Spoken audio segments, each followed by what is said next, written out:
अन्नामलाई की 10,000 किलोमीटर लंबी यात्रा में बीजेपी को मिले अपार समर्थन ने ये बता दिया कि पार्टी तमिलनाडु की राजनीतिक रेस का प्लेयर बन चुकी है। अन्नामलाई स्कूल कॉलेज के छात्रों के सवालों का जितनी संजीदगी से जवाब देते हैं, तो दूसरी तरफ तर्कों के साथ बीजेपी का पक्ष रखते हैं। फ्यूचर प्लानिंग से लेकर एजुकेशन तक पर उनका नजरिया वायरल होता है।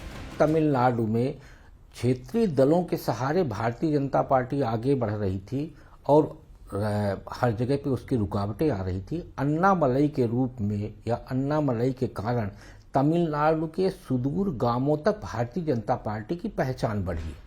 अन्नामलाई की जो पद यात्रा है उसमें जिस तरीके से भीड़ इकट्ठा हो रही, हम ये कह रहे हैं कि भले ही वो वोट में परिवर्तित ना हो, लेकिन भारतीय जनता पार्टी और कांग्रेस जो क्षेत्रीय दलों के सहारे तमिलनाडु में चल रहे थे, कम से कम भारतीय जनता पार्टी को अपनी जमीन तैयार करने का एक अवसर उपलब्ध हुआ है अन्नामलाई के रूप में।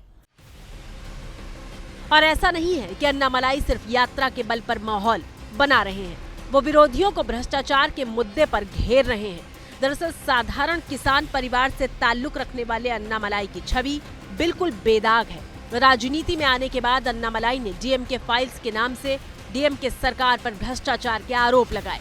और जिस तरह से उन्होंने बीजेपी को एक मुकाम पर पहुंचाया है कि जो पहले के बीजेपी के जो स्टेट प्रेसिडेंट्स होते थे शायद वे नहीं कर पाते थे, लेकिन डीएमके एडीएमके को खुल के चुनौती देना, शायद वे पहले स्टेट प्रेसिडेंट हैं बीजेपी के जिन्होंने ऐसा किया।